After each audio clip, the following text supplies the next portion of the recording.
Boa noite, meus irmãos. Que a graça e a paz do nosso Senhor Jesus Cristo esteja com todos. Estamos nos acostumando a usar essas ferramentas para estarmos em comunhão e compartilharmos a palavra de Deus uns com os outros.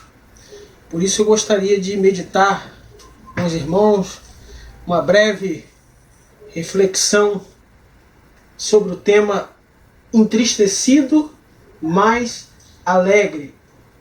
Essa reflexão, ela se baseia na primeira carta, Epístola Universal, do apóstolo Pedro, no seu capítulo 1, nos versículos de 3 a 9.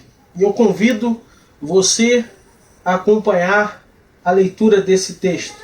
1 Pedro 1:3 diz: Bendito seja o Deus e Pai de nosso Senhor Jesus Cristo, que segundo a sua grande misericórdia, nos gerou de novo para uma viva esperança, pela ressurreição de Jesus Cristo dentre os mortos, para uma herança incorruptível, incontaminável e que se não pode murchar, guardada nos céus para vós, que mediante a fé estáis guardados na virtude de Deus para a salvação, já prestes para se revelar no último tempo, em que vós grandemente vos alegrais, ainda que agora importa, sendo necessário, que estejais por um pouco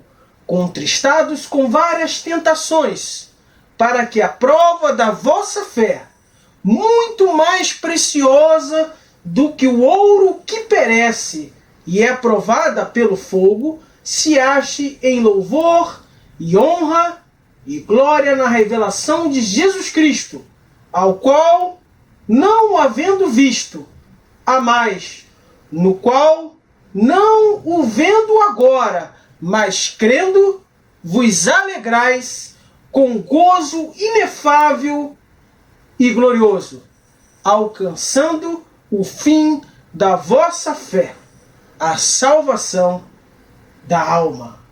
Deus assim possa falar aos nossos corações através da leitura desse texto, conforme eu mencionei anteriormente.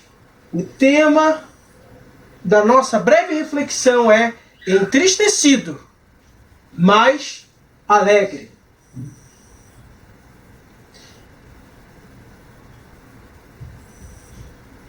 O que é uma pessoa entristecida?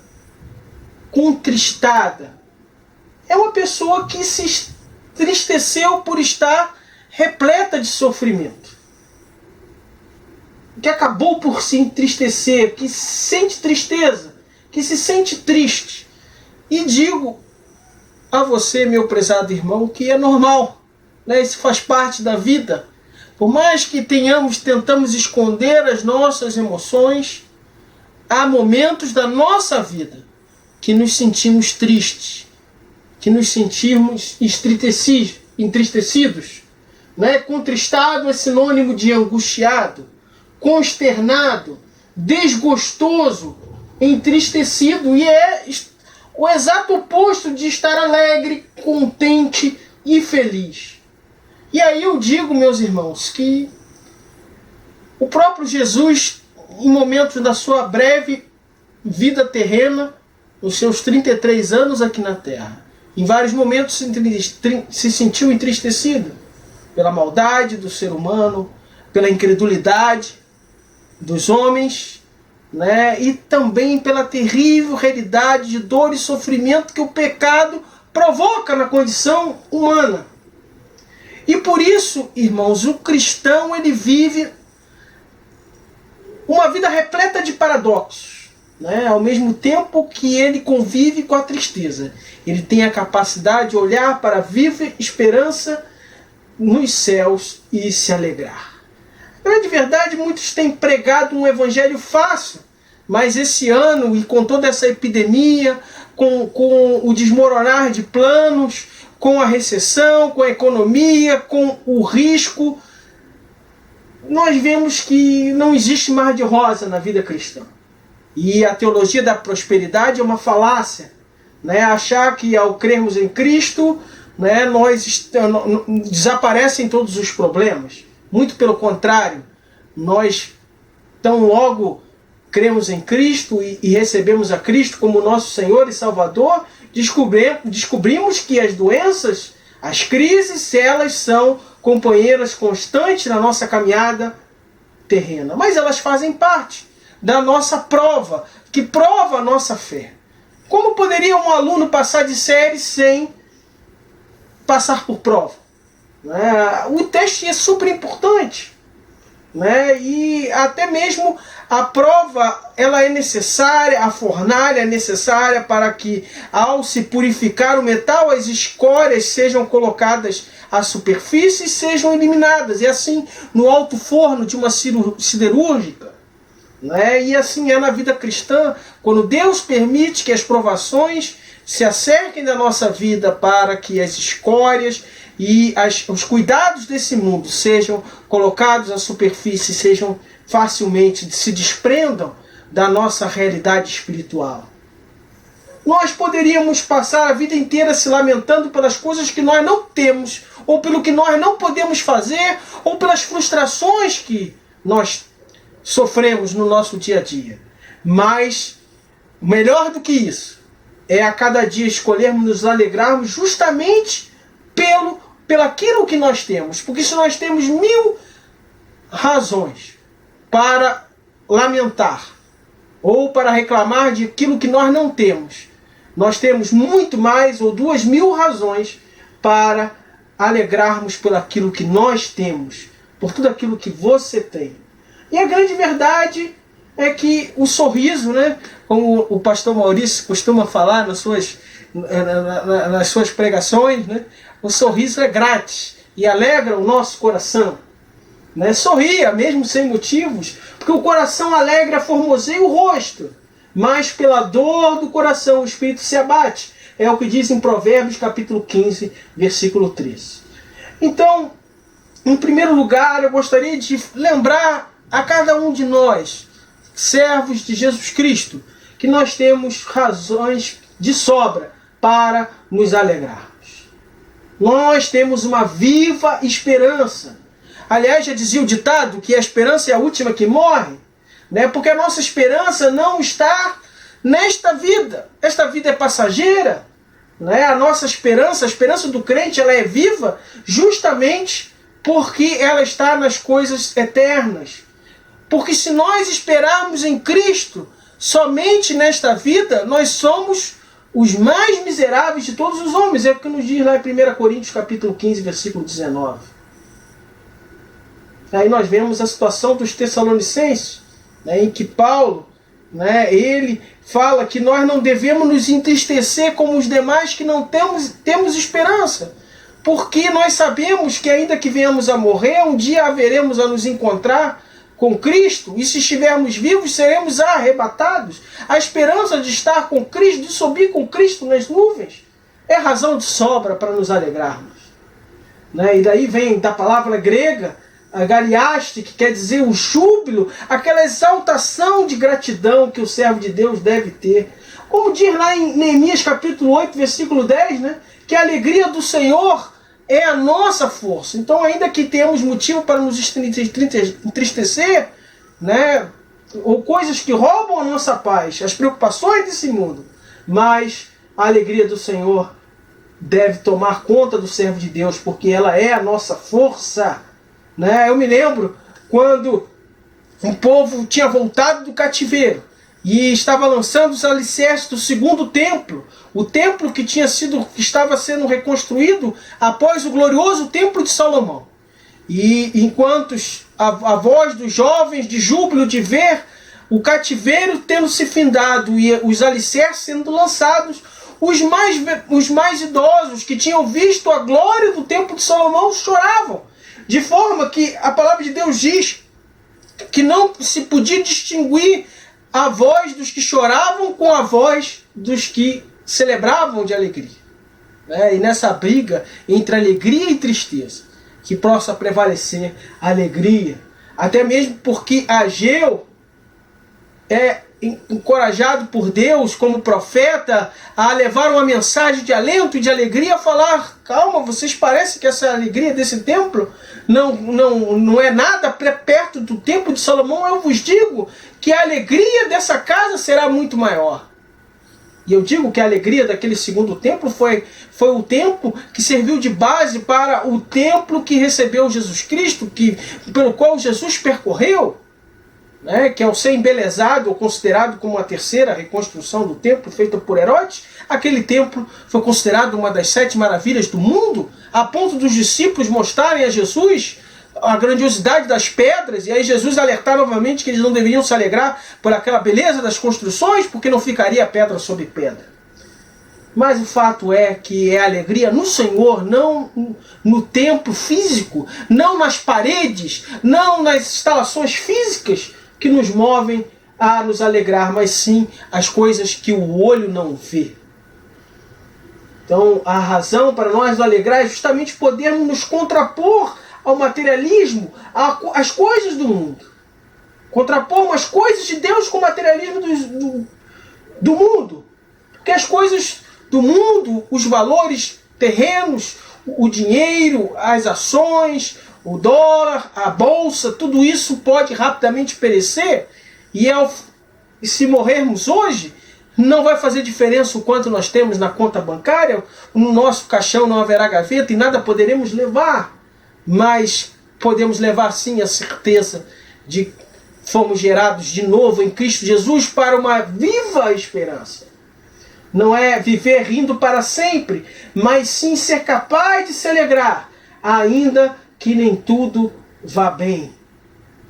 Nós não podemos nunca ter um coração de incredulidade que nos afaste do Deus vivo. E se hoje ouvirmos a voz de Deus, não podemos endurecer o nosso coração, mas sim nos alegrarmos e recebermos a sua palavra.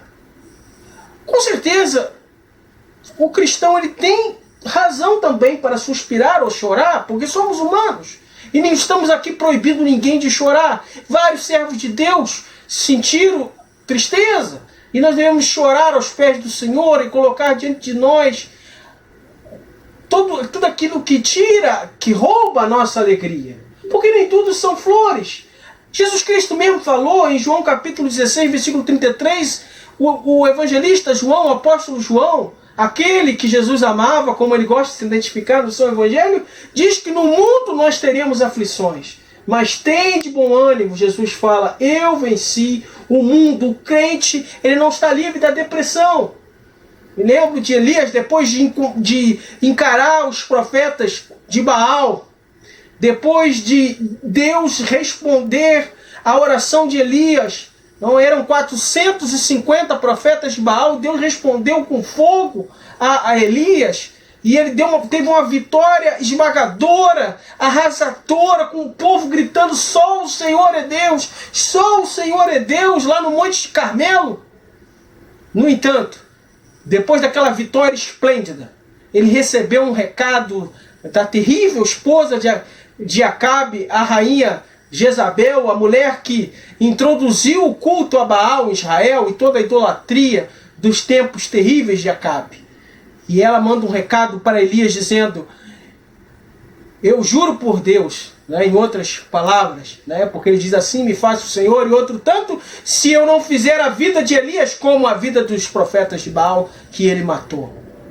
E Elias foge, triste, deprimido, corre para salvar a sua vida e é encontrado pelo anjo do Senhor, sozinho, deprimido. E ele fala, Senhor, leva a minha vida, porque eu não sou melhor do que os outros profetas que Jezabel matou. O próprio Jeremias até hoje recebe a alcunha, o apelido de profeta chorão, por ter visto a sua pregação ser recusada por cerca de 40 anos, toda uma geração que recusou se arrepender dos seus pecados, recusou dar ouvidos à mensagem de Jeremias. Grandes servos de Deus, Jeremias, Elias e tantos outros, foram contristados, foram entristecidos. Mas nós devemos lembrar que as nossas aflições são temporárias. Romanos capítulo 8, versículo 18, é o apóstolo Paulo, um grande servo de Deus, mas que passou boa parte da sua vida contristado, perseguido. Escreveu as famosas epístolas de prisão, e ele, escrevendo aos romanos, ele diz: as aflições desse tempo presente, Romanos capítulo 8, versículo 18, não são para se comparar com a glória que em nós há de ser revelada. Não se comparam com a glória por vir. E ele escreveu na sua segunda carta aos Coríntios, capítulo 4, versículo 17, ele fala que a nossa leve e momentânea tribulação produz para nós eterno peso de glória. Por isso nós atentamos para as coisas que não se veem, porque as que se veem são temporárias, mas as que não se veem são eternas. 1 Coríntios capítulo 10, versículo 13, o apóstolo Paulo também nos acerta dizendo que nenhuma prova, nenhuma tentação, ela é acima das nossas forças. Deus não permite que nós sejamos tentados, mas Ele, quando dá a aprovação, Ele também dá o escape para que possamos suportar. A nossa fé, ela só tem valor quando ela é posta em prova. Muitas vezes nós oramos a Deus e pedimos mais fé, pedimos mais paciência, pedimos mais força, achando que essas coisas vêm de forma pronta. Não, isso não vem de forma pronta. O que acontece é que Deus nos dá oportunidade para nós exercitarmos, nós exercermos a nossa fé. Às vezes pedimos: Senhor, me dá mais paciência. E aí o primeiro sinal fechado que a gente pega no trânsito, reclamamos. Aí a prova, aí a oportunidade de sermos pacientes e pararmos de reclamar de situações que envolvem frustrações. As tempestades, elas são extremamente frequentes na nossa vida, como foi na vida do profeta Jonas. Muitas das vezes, para nos aprumar, para nos levar para o caminho certo, Deus mandou que Jonas fosse para Nínive, ele foi para Tarsis, e acabou pegando carona de baleia ou de grande peixe, um grande animal marinho, e lá chegando em Nínive, aí ele foi cumprir a vontade de Deus. Os apóstolos enfrentaram tempestades terríveis, quando Cristo estava no próprio barco, que eles dormindo e parecia que não fazia caso, e eles acordaram Jesus e falaram: não se te dá que perecemos, mestre. E ele repreende o mar e vira para os apóstolos e fala: ainda não tendes fé? E os apóstolos se admiravam, dizendo: quem é este que até o vento e o mar e as ondas lhe obedecem? Próprio Paulo, quando estava indo para Roma prisioneiro, sofreu um terrível naufrágio, como nos relata nos últimos capítulos do livro de Atos. Mas aquele naufrágio foi uma oportunidade que levou a ele provar o poder de Deus para todos que estavam no navio. E ele acalmou o centurião, acalmou o piloto, o comandante do navio, e falou: calma, que Deus está me dizendo que vai salvar todos aqui do navio. E ele foi parar na ilha de Malta, e lá na ilha de Malta ele produziu um milagre, foi mordido por serpente e não foi morto, pelo contrário, ainda curou. Realizou milagres naquela ilha e pregou o evangelho para todos ali. Ainda no meio da tempestade, ele ainda foi capaz de pregar o evangelho. Se não fosse aquela tempestade, Paulo não teria parado naquela ilha de Malta. O próprio espinho na carne de Paulo serviu para que Paulo orasse ao Senhor e Deus falasse: não, Paulo, a minha graça te basta, porque o meu poder se aperfeiçoa na tua fraqueza. E aí Paulo diz: de boa vontade, pois, me gloriarei na minha fraqueza, porque quando sou fraco, aí sou forte. O alto forno das provações que Deus permite nas nossas vidas, Ele nos purifica. Ele tem o poder de nos retirar as escórias. Até o ouro ele pode perecer, mas a nossa esperança é o Senhor, jamais. Porque é uma viva esperança que não murcha, incorruptível, como nós lemos em Pedro, no início da nossa meditação. Por isso nós temos razões de sobra para levar a sério essa esperança que temos. primeiro passo para ser reprovado é começarmos a achar que somos autossuficientes. Por isso que um simples vírus mostra o quanto nós, seres humanos, somos frágeis. Por isso que o ser humano gosta tanto de super-herói, porque nós nos imaginamos com poderes extras que podemos vencer toda e qualquer ameaça. Porque o ser humano traz dentro de si um desejo de independência. Mas eu te digo, meu amigo, meu irmão, não existe super-homem, não existe super-crente. Pelo contrário, é Paulo quem nos alerta em 1 Coríntios capítulo 10, versículo 12, que aquele que está de pé, olhe para que não caia. Nós temos o exemplo de Jó, que passou por grandes provações, e no final falou, eu me arrependo no pó e na cinza. O ouro perece, mas a fé provada e aprovada é imperecível. Nós temos a certeza da salvação, que esse corpo um dia há de voltar ao pó, mas a nossa salvação ela é incorruptível. Daí a nossa necessidade de perseverança, a necessidade de não esmorecermos, porque uma vez salvo, nós salvos para sempre. Interessante que quando Cristo estava ensinando no Sermão do Monte, e ele falou para os seus discípulos, nem todo o que me diz Senhor, Senhor, entrará no reino do céu, mas aquele que faz a vontade do meu Pai que está no céu. Muito me dirão naquele dia, Senhor, nós profetizamos nós em teu nome não fizemos muitas maravilhas. Então lhes direi abertamente, nunca vos conheci. Muitos estão enganados, não fazem a vontade de Deus e acham que por produzir maravilhas, ou estarem dentro de uma igreja, ou estar com seu nome no rol de membros, são filhos de Deus. Mas Jesus, ele conhece aquele que são seus. O firme fundamento do Senhor permanece tendo este selo, que aquele que profere o nome de Cristo aparte-se da iniquidade. Porque do contrário, Jesus dirá, nunca vos conheci, apartai-vos de mim, vós que praticais a iniquidade. Uma vez salvo, salvo para sempre. Porque as ovelhas de Jesus conhecem a sua voz e das mãos dele ninguém há de arrebatar. João capítulo 10, versículo 28. Nós temos razões de sobra para louvar. O louvor é fundamental, meus irmãos, ainda que estejamos por um tempo entristecidos, preocupados, angustiados. O homem ele foi criado para o louvor da glória de Deus. Nada melhor do que no meio da provação, no meio das tribulações, ele encontra forças para louvar e bendizer o nome do Senhor. Assim como Jó, o Senhor deu, o Senhor tomou. Bendito seja o nome do Senhor. Porque aí nós vamos de encontro, nós nos unimos ao propósito de Deus na criação do ser humano. Que foi, Deus criou para o louvor da sua glória. Toda a honra, toda a glória seja dada ao Senhor e ao Cordeiro. Nós devemos adorar a Deus pelo que Ele é.